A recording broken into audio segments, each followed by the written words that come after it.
Hey man, I'm Naim Cortazzi. I'm the lead guitarist in Lovin Criminals. So, here's my gig rundown. My main guitar, although because we're on tour at the minute, we've had to hire these in. This is a Gibson Les Paul. Now at home I've got a Les Paul Standard 2016 Translucent T. And what's interesting about that guitar is the tone pots pull out to give you a little extra boost there. And also the volume. This one doesn't do that. But you know, someone told me a long time ago that you've got foot pedals in your guitar and it's all in these tone pots, and it took me a long time to realise just how to manipulate those. So what's helped me is taking less pedals, and that's what I've done on this tour. So just string wise, I use hybrid 9s, but the minute I've got 10s and I've got quite comfortable with those, but at home I use hybrid 9s because I do quite melodic, fast solos. Not shredding at all, but I like the bottom strings to be a little more thicker to give the power chords a bit more boomph. So the top string is like a 9, and then the bottom string is still like 45 gauge. So the E, A and D strings are the same on a normal pack of 10 gauge strings, but the top 3 are like 9, 11, 13 or something like that. It's just nicer for me. But you know, having said that, I won't put too much behind weights and gauges. You get used to what you play. I mean, I learned on a £10 beat up old Spanish guitar that my sister didn't want with 5 strings, and that was good enough for me, so you got to work with what you've got. Always standard tuning. A lot of the songs in other bands I've been in, I'll use capos on, but in this band we don't really go with that. So I don't even use a capo, just straight tuning. It's not a problem, So this is my Les Paul, is my main guitar, but I also use a Flying V. I also use a Telecaster Custom. This is a Tele USA, which is actually really beautiful. At home I've got a custom one that's got the pull-out tone control as well. And then and it's got this beautiful gold paisley pattern all over it. It's real nice. And my last guitar is just a Fender Strat, because I love to have at least one guitar with a tremolo arm. But on this tour, I've kind of got round that, not needing it. And a couple of reasons for that is that one, that I'm using the Fender Twin Reverb, which has got tremolo on it. And I found a nice setting that seems to work for the whole set without me having to adjust the speed. And I've got a little foot switch there, so I can activate that. But I found these other techniques where I don't necessarily need a tremolo on. So I'll give you my little secrets, if you like. One of them is, you hear that? I'll do better. There you are. Lovely, right? And it looks cool too, you see. A lot of time no one can see a tremolo on, especially on a Strat. You'll see one on a Gretsch guitar, or maybe with an ES335 with a big Bigsby, then you'll see it there. But I'm sort of getting digging using that technique at the minute. The other thing is, I usually use the rhythm pickup, all right? And the reason why is the first few gigs I did, I was using the middle and the treble pickup, and it was so tinny that it was really cutting through in a bad way over the rest of the band. You really need to blend in with your band sometimes, unless you're doing the solo stuff, all right, which I do sometimes. So I've found just having it on the treble and even losing some tone on that makes me smooth and blend in with the band so much more. You have your amp louder than it should be, all right, and then you turn your volume down here. So you've always got somewhere to go here without having to go to your amp. The worst thing is having your amp volume too quiet and you're not getting any kind of presence and gain, and then you're stuck and you're on full volume as well, and then you're going to have to mess with the pedals. The pedals should just be an enhancement. They shouldn't be the thing you totally rely on. Some of the best guitarists I've ever seen didn't have any pedals. Maybe they had a channel switch. That's all they needed. Okay, but having said all that, I do love my pedals. So the Les Paul is great for the rock songs, but this band, Lovin Criminals, they span a big variety of styles: R&B, hip hop, rock, soul, funk, So you need a variety of sounds as well, and I use two kinds of picks. So I've got these medium ones here that are great for the funkier songs, all right, and the hard ones obviously great for the harder songs with the big riffs.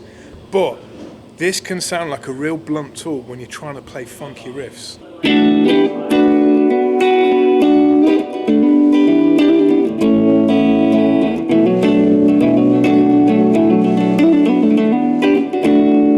Love that, but with a hard pick, it's a bit more clumsy, and it's sort of full on.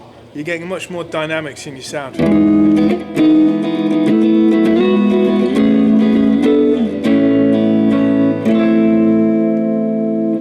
Which is great. And again, look, I'll put it on the rhythm pickup, and that's just simply more with this band. I'll turn the tone down a little bit, just so it blends in real nice. We've got a Fender Twin reverb amp here, beautiful classic amp. It is quite noisy sometimes, and that's been a problem for some venues. But generally speaking, people they love the vintage sound of this. I do as well. You know, you've got the tremolo and you've got the reverb, and the reverb is super powerful. You can see there I've only got it on 2, and when I activate it with the foot switch here, you really notice it. Really notice it. So you know, you don't want that too much unless that's part of the sound you want.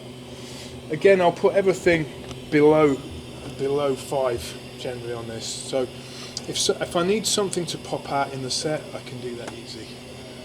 I've got it on the vibrato and I've got it on the bright setting there. That's about it, really. I've got like 4 or 5 different amps that I use at home. So like I said before, I'm still trying to find my feet with the best combination. You know, I've got a big Marshall one, but they sound a bit unwieldy to me at the minute. I like something with a bit of finesse, to be honest. I've got a Delta, PV Delta Blues, just beautiful amp. But my favourite amp at home, it's something I can't bring on tour, just because it's the heaviest combo I've ever tried to lift. It's from 1982 or 1983. It's a Mesa Boogie copy called a Kitty Hawk amp. I think it was made somewhere in Europe, but it's got all the old seat covers for the front grille, and it's got inbuilt plate reverb in the amp. So you imagine how heavy it is. It's got big cast wheels on it, and that's what I use in the studio. That is flipping huge, and I don't think I've ever had that beyond volume 3. You know, so there you go. All right, so yeah, just a classic Boss tuner going straight in there, so I can bypass it to tune if I have to, or I need just to cut out, you know, at the end of the song or something. Then I go straight into my wah here, and then usually I have 3 stages of distortion overdrive, but I've cut it down for this tour. I've got my trusty blues driver. I've had this for 25 years. I mean, like Boss pedals, they're sick. They never really let you down. And if something goes wrong with it, you can pretty much find out what it is really quickly, because you can just take it apart. You know, be it a screw that's loose, that's crackling, or you just need a new battery. It's been great for me, that has. So that's what I have if I want a bit of grit in the sound, or there's a melodic passage that I want to stick up. I'll just lift it with the blues driver. And then if I want to go large, I've got the modified OD MXR, which is beautiful, which contains this little bump button, which gives a little lift in one of the frequencies, which I can't remember. I think it's 100 hertz frequency lift. Don't quote me on that, but it sounds nice. That's pretty good. I also got a big rat pedal at home if I want something really dirty, but it's super noisy, and we're playing kind of jazzy venues, so that wasn't really required for this. But for festivals, definitely, it's really dirty. I've upgraded. I did have a Carbon Coffee single one. And with this band, a lot of songs have delays in, and I need to tap them in, you know. So I bought the deluxe one, which is super nice. It's like the analog delay sound, and if you want a bit of chorus, you can just put the modulation in there and add that there. But sometimes that sounds a bit weird. Maybe you'll hear it. So I don't often use that with this band.